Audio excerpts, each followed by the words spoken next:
وأحسن منك لم تر قط عيني، وأجمل منك لم تلد النساء. خلقت مبرأ من كل عيب، خلقت مبرأ من كل عيب، كأنك قد خلقت كما تشاء. كتاب أنزلناه إليك مبارك ليدبروا آياته وليتذكر أولو الألباب. یہ کتاب برکت والی ہے جسے ہم نے آپ کی طرف نازل فرمایا ہے تاکہ دانش مند لوگ اس کی آیتوں میں غور و فکر کریں اور نصیحت حاصل کریں۔ اللہم صلی علی سیدنا محمد وعلی آل سیدنا محمد بعدد کل ذرۃ مئۃ الف الف مرۃ۔ سامعین و ناظرین اکرام، السلام علیکم ورحمۃ اللہ وبرکاتہ۔ سامعین اکرام، سورہ یوسف درس نمبر 986 آیت نمبر 91 سے 101۔ آج کا موضوع، کیا ہم صالحین کی ٹولی میں شامل ہیں؟ اس کے ساتھ آج کے سبق کا آغاز کرتے ہیں۔ سب سے پہلے گزشتہ سبق کا اعادہ ہوگا۔ اعوذ باللہ من الشیطان الرجیم۔ پناہ مانگتا ہوں میں اللہ کی شیطان مردود سے۔ بسم اللہ الرحمن الرحیم۔ شروع اللہ کے نام سے جو بڑا مہربان نہایت رحم والا ہے۔ قال معاذ اللہ ان نأخذ الا من وجدنا متاعنا عنده انا اذا لظالمون۔ یوسف نے کہا کہ خدا پناہ میں رکھے کہ جس شخص کے پاس ہم نے اپنی چیز پائی ہے اس کے سوا کسی اور کو پکڑ لیں، ایسا کریں تو ہم بڑے بے انصاف ہیں۔ فلما استيئسوا منه خلصوا نجيا قال كبيرهم ألم تعلموا أن أباكم قد أخذ عليكم موثقا من الله ومن قبل ما فرطتم في يوسف فلن أبرح الأرض حتى يأذن لي أبي أو يحكم الله لي وهو خير الحاكمين۔ جب وہ اس سے نا امید ہو گئے تو الگ ہو کر صلاح کرنے لگے۔ سب سے بڑے نے کہا، کیا تم نہیں جانتے کہ تمہارے والد نے تم سے خدا کا عہد لیا ہے اور اس سے پہلے بھی تم یوسف کے بارے میں قصور کر چکے ہو؟ تو جب تک والد صاحب مجھے حکم نہ دیں میں تو اس جگہ سے ہلنے کا نہیں، یا خدا میرے لیے کوئی اور تدبیر کرے، اور وہ سب سے بہتر فیصلہ کرنے والا ہے۔ يرجعوا إلى أبيكم فقولوا يا أبانا إن ابنك سرق وما شهدنا إلا بما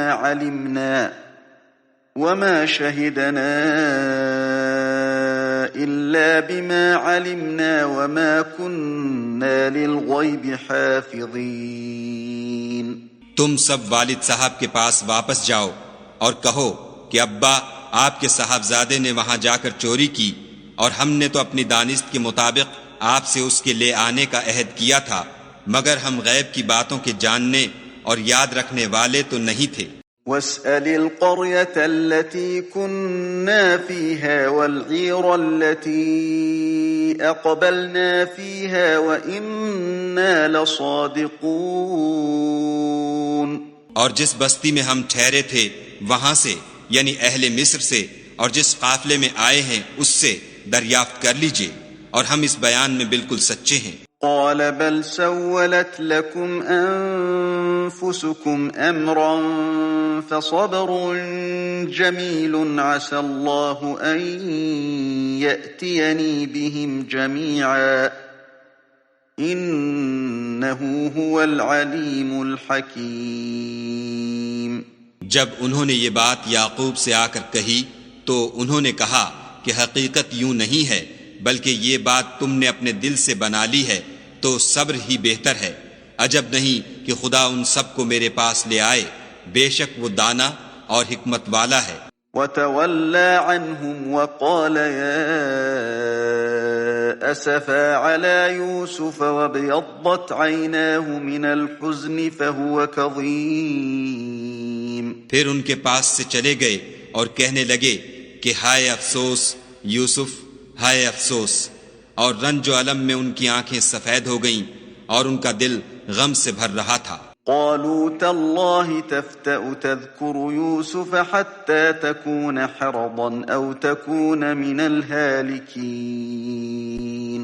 بیٹے کہنے لگے کہ واللہ اگر آپ یوسف کو اسی طرح یاد ہی کرتے رہیں گے تو یا تو بیمار ہو جائیں گے یا جان ہی دے دیں گے۔ قال انما اشکو بثی وحزنی الى اللہ واعلم من اللہ ما لا تعلمون۔ انہوں نے کہا کہ میں تو اپنے غم و اندھوں کا اظہار خدا سے کرتا ہوں اور خدا کی طرف سے وہ باتیں جانتا ہوں جو تم نہیں جانتے۔ یا بنی اذهبوا فتحسسوا من یوسف واخیہ ولا تیأسوا من روح اللہ انه لا ييأس من روح اللہ الا القوم الكافرون۔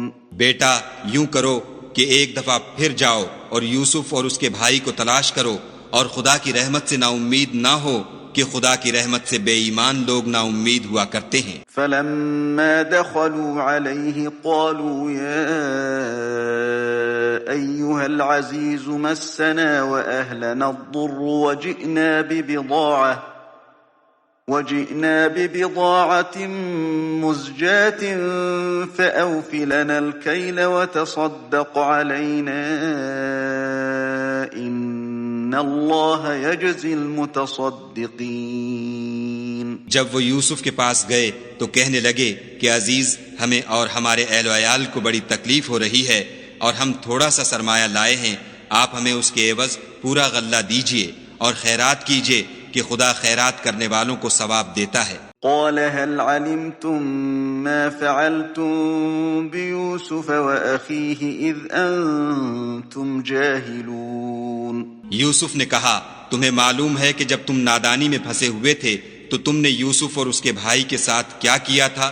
قالوا أئنك لأنت يوسف قال أنا يوسف وهذا أخي قد من الله علينا إنه من يتق ويصبر فإن الله لا يضيع أجر المحسنين۔ وہ بولے کیا تم ہی یوسف ہو؟ انہوں نے کہا ہاں میں ہی یوسف ہوں، اور بنیامین کی طرف اشارہ کر کے کہنے لگے یہ میرا بھائی ہے، خدا نے ہم پر بڑا احسان کیا ہے، جو شخص خدا سے ڈرتا اور صبر کرتا ہے تو خدا نیکوکاروں کا اجر ضائع نہیں کرتا۔ سامعین اکرام، سورہ یوسف آیت نمبر 91۔ قالوا تاللہ لقد آثرک اللہ علینا وان کنا لخاطئین۔ انہوں نے کہا، کس نے؟ یوسف کے بھائیوں نے۔ لقد آثرک اللہ علینا، بخدا آپ کو اللہ تعالیٰ نے ہم پر فضیلت بخشی، وَإِن كُنَّا لَخَاطِئِينَ، اور واقعی ہم خطا کار تھے۔ قَالَ لَا تَثْرِيبَ عَلَيْكُمُ الْيَوْمَ، یوسف علیہ السلام نے جواب دیا کہ آج تم پر کوئی گرفت نہیں۔ یغفر اللہ لکم، اللہ تعالیٰ تمہیں معاف کرے، وَهُوَ أَرْحَمُ الرَّاحِمِينَ، اور وہ سب سے بڑھ کر رحم فرمانے والا ہے۔ اذهبوا بقمیصی ھذا، تم لے جاؤ میری یہ قمیص، فَأَلْقُوهُ عَلَى وَجْهِ أَبِي يَأْتِ بَصِيرًا، اور میرے والد کے منہ پہ ڈال دو، ان کی بینائی پلٹ آئے گی۔ وَأْتُونِي بِأَهْلِكُمْ أَجْمَعِينَ، اور تم سب اپنے اہل خانہ کو لے کر میرے پاس آ جاؤ۔ سامعین اکرام، یوسف علیہ السلام کا واقعہ ہے۔ بھائیوں نے آخری پھیرے میں یوسف علیہ السلام نے ان کو اپنے آپ کو ظاہر کر دیا، اور ظاہر کر دیا تو انہوں نے اپنی پشیمانی ظاہر کی، جو آیات ہم نے پڑھی ہیں کہ بھئی اللہ تعالیٰ نے تو آپ کو ہم پہ فضیلت دے دی ہے اور ہم خطا کار تھے، ہم غلطی پہ تھے۔ تو یوسف علیہ السلام نے ان سے کوئی تعرض نہیں کیا۔ لا تثریب علیکم اليوم یغفر اللہ لکم، اللہ تعالیٰ تمہیں بخش دے اور وہ رحم کرنے والا ہے۔ اور پھر قمیض دی کہ بھئی یہ لے جاؤ میرے والد کے چہرے پہ ڈال دو، ان کی بینائی لوٹ آئے گی اور تم سب آ جاؤ۔ خیر سب چلے، تقریباً تاریخ میں لکھا ہے کوئی 60-66 کی تعداد تھی، پورا خاندان فلسطین سے چلے اور مصر آئے۔ تو بہرحال جب یہ یہاں سے چلے، ولما فصلت العیر، جب مصر سے روانہ ہوا یہ قافلہ، قال ابوہم انی لاجد ریح یوسف لولا ان تفندون، تو یعقوب علیہ السلام نے کہا کنعان میں کہ میں یوسف کی خوشبو محسوس کر رہا ہوں، اور تم لوگ کہیں یہ نہ کہنے لگو کہ میں بڑھاپے میں سٹیا گیا ہوں۔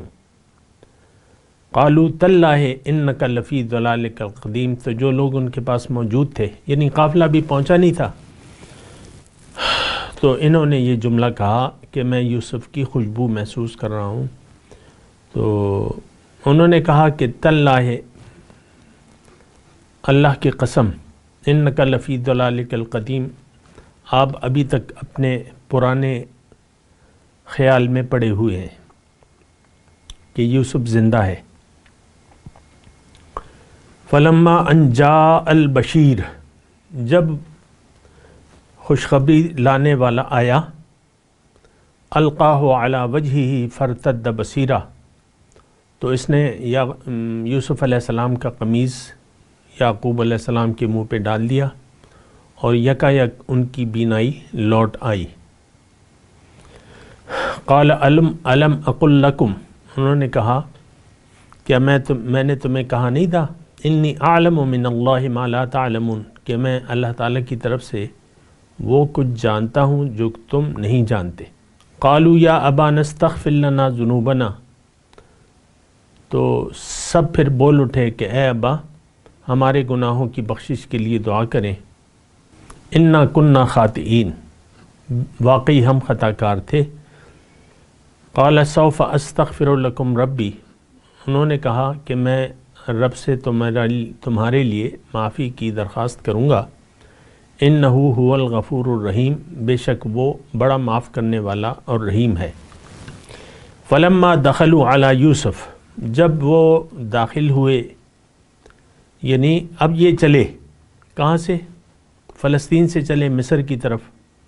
جب مصر آئے تو یوسف علیہ السلام کو اطلاع ہو گئی تھی، تو شہر کے دروازے پہ یوسف علیہ السلام نے ان کا استقبال کیا۔ فلما دخلوا، جب مصر میں داخل ہوئے، آوا الیہ ابویہ، تو انہوں نے اپنے والدین کو اپنے ساتھ بٹھا لیا۔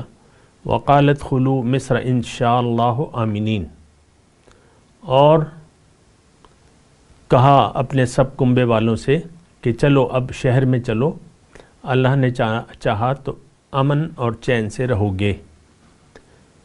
ورفع ابویہ علی العرش، جب دربار میں پہنچے تو یوسف علیہ السلام نے اپنے والدین کو اپنے ساتھ تخت پر بٹھا لیا۔ وخروا لہ سجدا، اور سب بے اختیار ان کے آگے سجدے میں جھک گئے۔ وقال یا ابت ھذا تأویل رؤیایا، یوسف علیہ السلام نے اپنے والد سے کہا کہ اے ابا جان، یہ تعبیر ہے میرے اس خواب کی جو میں نے پہلے دیکھا تھا۔ قد جعلہا ربی حقا، بے شک میرے رب نے اسے حقیقت بنا دیا۔ وقد احسن بی، اور اس کا یہ احسان ہے، اذ اخرجنی من السجن، کہ اس نے مجھے قید خانے سے نکالا، وجاء بکم من البدو، اور آپ لوگوں کو صحرا سے لا کر مجھ سے ملا دیا، من بعد ان نزغ الشیطان بینی و بین اخوتی، حالانکہ شیطان میرے اور میرے بھائیوں کے درمیان فساد ڈال چکا تھا، ان ربی لطیف لما یشاء، بے شک میرا رب جو ہے غیر محسوس تدبیروں سے اپنی مشیت پوری کرتا ہے، انہ هو العلیم الحکیم، بے شک وہ علیم ہے، سب کچھ جانتا ہے اور دانائی والا ہے۔ اچھا، اس میں تھوڑا سا یعنی مضمون تو واضح ہے۔ سجدے کی میں بات کروں گا۔ سجدے کا مطلب کیا ہے؟ سجدہ یہاں پہ وہ سجدہ مراد نہیں ہے جس طرح کہ ہم نماز میں سجدہ کرتے ہیں، گر جاتے ہیں، ایسا سجدہ یہاں مراد نہیں ہے۔ سجدہ کا مطلب جھک جانا، تھوڑا سا جھک جانا، سب اس کے سامنے ادب و احترام سے یوسف علیہ السلام کے سامنے جھک گئے، یعنی مطیع ہو گئے اور جھک گئے، بس یہ مراد ہے، ورنہ وہ سجدہ تو اللہ کے سوا کسی کو جائز نہیں ہے۔ اچھا، اس میں دوسرا نقطہ یہ ہے کہ ان ربی لطیف لما یشاء، آیت نمبر 100 میں ہے نا، کہ میرا رب بہت غیر محسوس تدبیروں سے اپنی مشیت پوری کرتا ہے۔ دیکھیں، ایک بات جو ہے اس میں ہمیں سبق کے طور پہ ملتی ہے، وہ یہ ہے کہ انسان اور رحمان، اس کے ارادے میں یعنی یکسانیت نہیں ہوتی۔ بعض اوقات یعنی تکلیف پہنچانے والے عمل جو ہے وہ انسان کی ترقی کی وجہ بن جاتا ہے۔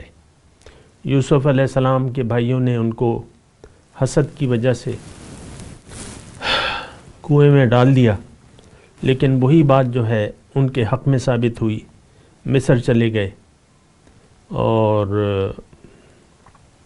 وہاں پہ پھر بتدریج بادشاہی کے منصب پر پہنچ گئے۔ تو یعنی اللہ تعالیٰ جو چاہتا ہے وہ کرتا ہے، اللہ تعالیٰ اسباب کا محتاج نہیں ہے، یہ بات نوٹ کر لیں۔ اب اس میں ہمارے لیے سبق کیا ہے؟ ہمارے لیے سبق یہ ہے کہ آپ رب کی رضا کے سامنے سر جھکا دیں اور اپنے ارادے نیک رکھیں، زندگی کے مقصد کو نہ بھلائیں، اللہ کی یاد کو اللہ کو اپنے سامنے مستحضر رکھیں، اور پھر اللہ تعالیٰ جو چاہتا ہے وہ ہوتا ہے، کر لیتا ہے۔ اور آپ کے بارے میں بھی یہ نہیں، میں انفرادی طور پہ کہتا ہوں کہ آپ بعض اوقات ایسا ہوتا ہے نا کہ انسان کچھ سوچتا ہے، ہو کچھ جاتا ہے۔ تو اس میں دیکھیں، اب مثال کے طور پہ میں عرض کروں، بدر میں جب ابو سفیان کا قافلہ اس نے خطرہ محسوس کیا تو مکے والوں کو انہوں نے پیغام بھجوا دیا کہ بھئی وہ مجھے خطرہ ہے اور تم لوگ آ جاؤ۔ وہ تاریخ میں واقعہ ہے، بڑا دلچسپ ہے۔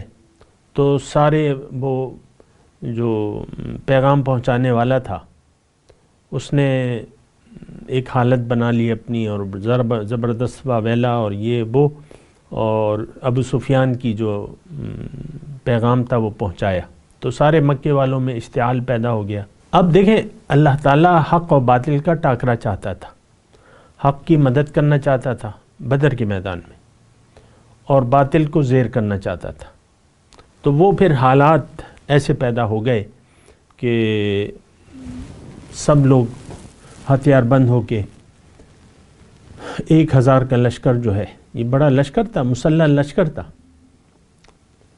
تو لیکن اللہ تعالیٰ نے کیا کیا وہ پھر میدان بدر میں واضح ہو گیا۔ اللہ تعالیٰ نے مسلمانوں کی مدد کی، 70 کافر تہ تیغ کر دیے گئے اور 70 کو قیدی بنا لیا گیا۔ تو یہ اللہ تعالیٰ کا ایک نظام ہوتا ہے۔ مثال کے طور پہ آپ پاکستان کی مثال لے لیں۔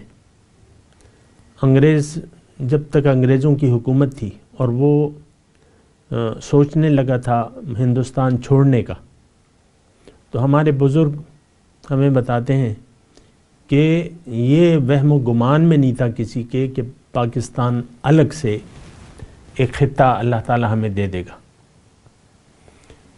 پھر حالات ایسے پیدا ہوئے، وہ سارا تاریخ، یعنی یہ ناممکن کو اللہ تعالیٰ نے ممکن بنا دیا۔ پاکستان کا وجود جو ہے وہ قائم ہو گیا، اور ابھی تک قائم ہے، اور انشاءاللہ یہ رہے گا قائم۔ تو لیکن اس میں ایک مضمون یہ ہے کہ انسان اپنی مرضی کو اللہ کی مرضی کے سامنے جھکا دے اور رب کی رضا کے پیچھے چلتا رہے، پھر رب کو جو منظور ہے وہی ہوگا۔ اور لیکن یہ ہے کہ یہ اپنی کوشش کرے، تقوی سے کام لے۔ ابھی وہ اِنَّهُ مَن يَتَّقِ وَيَصْبِرْ فَإِنَّ اللَّهَ لَا يُضِيعُ أَجْرَ الْمُحْسِنِينَ، یہ میرے خیال سے ہم پڑھ چکے ہیں۔ خیر، یہ چند نقاط تھے جو میں نے آپ کو بتا دیے۔ اچھا، اب رب قد آتیتنی من الملک، انہوں نے کہا کہ اے میرے رب، یقیناً آپ نے مجھے بادشاہی دی، وعلمتنی من تعویل الاحادیث، اور باتوں کی تہ تک پہنچنا مجھے سکھایا، معاملہ فہمی۔ یعنی یہاں بعض لوگ جو ہے اس کی محدود کر دیتے ہیں معنی، یعنی خوابوں کی تعبیر نہیں، ذرا زیادہ وسیع کر لیں، معاملہ فہمی، ایک بات کی تہ تک۔ تو خواب بھی ایسا ہی ہوتا ہے کہ آپ اس کی تعبیر بتاتے ہیں، اور صحیح تعبیر پھر بتاتے ہیں جس کو تعبیر آتی ہے نا۔ اسی طرح خواب کے علاوہ اور معاملات ہوتے ہیں۔ تو انسان اپنے رب کی رضا کو دیکھتا رہتا ہے، جج کرتا رہتا ہے، رب کی رضا کیا ہے، رب کی کیا مرضی ہے۔ تو جو رب کی مرضی ہوتی ہے وہ اس پہ راضی ہوتا ہے۔ اچھا، اب یہ آیت نمبر 101 سورہ یوسف کی، اس میں یوسف علیہ السلام ایک دعا کر رہے ہیں، اور وہ دعا پہلے آپ ترجمہ سنیں۔ رب قد آتیتنی من الملک وعلمتنی من تعویل الاحادیث فاطر السماوات والارض انت ولی فی الدنیا والآخرہ توفنی مسلما والحقنی بالصالحین۔ یعنی آپ نے مجھے بادشاہی دی، معاملہ فہمی کی سمجھ عطا فرمائی، تو ہی پیدا کرنے والا ہے آسمانوں اور زمین کا، تو ہی میرا دوست ہے، انت ولی فی الدنیا، تو ہی میرا سرپرست ہے دنیا اور آخرت میں۔ تو میری ایک دعا ہے، توفنی مسلما والحقنی بالصالحین، مجھے اسلام، میرا خاتمہ اسلام پر کر، اور مجھے صالحین کے ساتھ ملا دے۔ یہ پیغمبر کی دعا ہے، اور اسی طرح ایک مومن کو بھی یہی کرنا چاہیے کہ اس کو ہمیں حکم ہے لا تموتن الا وانتم مسلمون۔ یعنی مومن کوشش کرتا ہے، یہ صرف دعائیں نہیں ہیں، مومن کوشش کرتا ہے کہ یہ اسلام کی حالت میں رہے، اور صالحین کے ساتھ یہاں اپنا رابطہ بنا لے۔ الحقنی بالصالحین، صالحین کی ٹولی میں۔ اور تھوڑا سا میں ایک اور آیت بھی آپ کے سامنے پڑھ کے سنا دوں کہ اللہ تعالیٰ نے قرآن میں فرمایا ہے کہ من یطع اللہ ورسولہ فاولئک مع الذین انعم اللہ علیہم من النبیین والصدیقین والشہداء والصالحین وحسن اولئک رفیقا۔ جس نے بھی اطاعت کی اللہ کی اور اس کے رسول کی، تو یہ ان لوگوں کے ساتھ ہوں گے جن پہ اللہ تعالیٰ نے انعام کیا، وہ انبیاء میں سے ہیں، شہیدوں میں سے۔ یہ یعنی اللہ پہ کس کا انعام ہے؟ ہم سورہ فاتحہ میں کہتے ہیں نا صراط الذین انعمت علیہم، تو اس میں یہ ہے کہ آپ کا یعنی وہ کون لوگ ہیں جو صالحین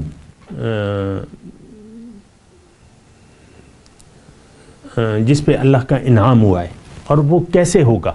یہ آیت آخری جو میں آپ کو پڑھ کے سنا رہا ہوں، اس میں اللہ تعالیٰ طریقہ کار بتا رہا ہے کہ من یطع اللہ ورسولہ، جو اللہ کی اور اس کے رسول کی اطاعت کرے، فاولئک مع الذین انعم اللہ علیہم، یہ لوگ ان لوگوں کے ساتھ شامل ہو جائیں گے جن پہ اللہ کا انعام ہوا ہے، وہ انبیاء ہیں، شہداء ہیں اور صالحین ہیں، اور ان کی رفاقت بہت اچھی ہے، وحسن اولئک رفیقا۔ ذالک من انباء الغیب، اللہ تعالیٰ فرماتا ہے کہ یہ غیب کی خبریں ہیں۔ بہرحال میں یہاں تک ہی مناسب سمجھتا ہوں، اور اب ان آیت کی تلاوت اور ترجمہ۔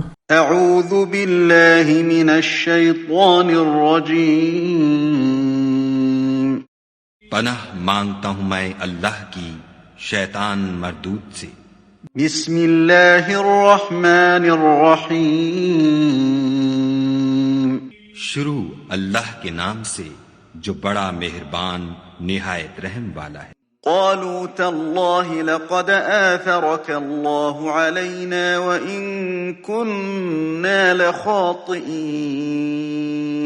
وہ بولے خدا کی قسم خدا نے تم کو ہم پر فضیلت بخشی ہے اور بے شک ہم خطا کار تھے۔ قال لا تثريب عليكم اليوم يغفر الله لكم وهو أرحم الراحمين، یوسف نے کہا کہ آج کے دن سے تم پر کچھ عتاب و ملامت نہیں ہے، خدا تم کو معاف کرے اور وہ بہت رحم کرنے والا ہے۔ اذهبوا بقميصي هذا فألقوه على وجه أبي يأت بصيرا وأتوني بأهلكم أجمعين، یہ میرا کرتا لے جاؤ اور اسے والد صاحب کے منہ پر ڈال دو، وہ بینا ہو جائیں گے، اور اپنے تمام اہل و عیال کو میرے پاس لے آؤ۔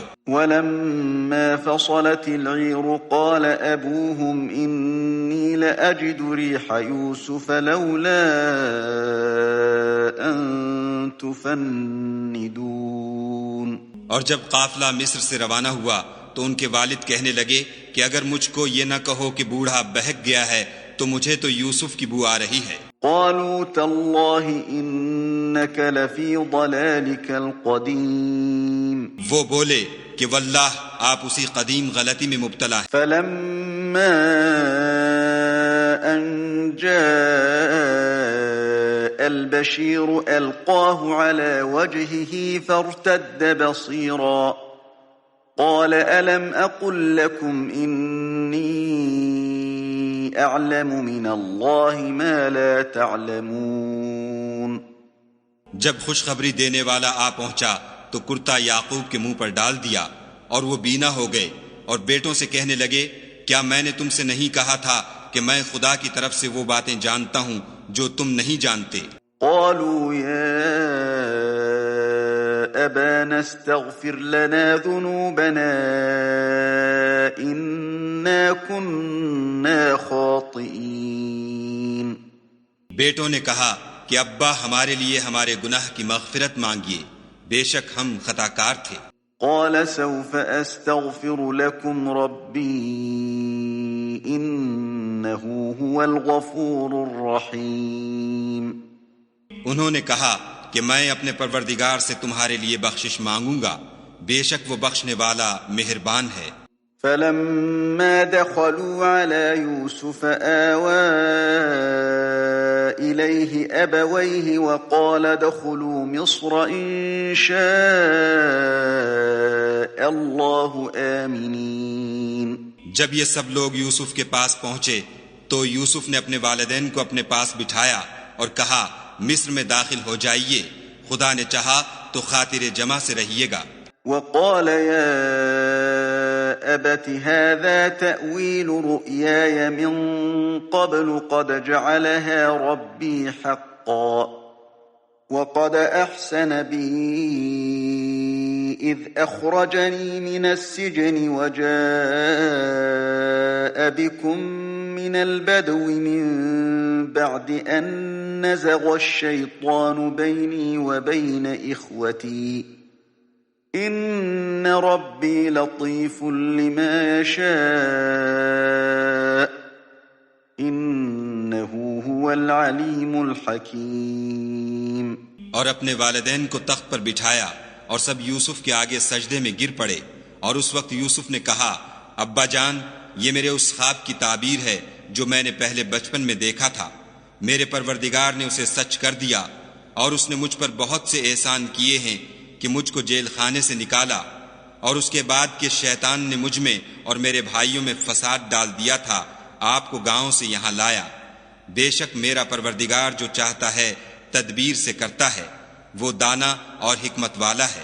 رب قد آتيتني من الملك وعلمتني من تأويل الأحاديث فاطر السماوات والأرض أنت وليي في الدنيا والآخرة توفني مسلما وألحقني بالصالحين۔ جب یہ سب باتیں ہولیں تو یوسف نے خدا سے دعا کی کہ اے میرے پروردگار، تو نے مجھ کو حکومت سے بہرا دیا اور خوابوں کی تعبیر کا علم بخشا۔ اے آسمانوں اور زمین کے پیدا کرنے والے، تو ہی دنیا اور آخرت میں میرا کارساز ہے۔ تو مجھے دنیا سے اپنے اطاعت کی حالت میں اٹھائیو اور آخرت میں اپنے نیک بندوں میں داخل کیجو۔ اس کے ساتھ ہی آج کے درس کا وقت اختتام کو پہنچا۔ اگلے درس میں انشاءاللہ پھر ملاقات ہوگی۔ وآخر دعوانا ان الحمدللہ رب العالمین۔ والسلام علیکم ورحمۃ اللہ وبرکاتہ۔ مولاي صل وسلم دائما ابدا على حبيبك خير الخلق كلهم۔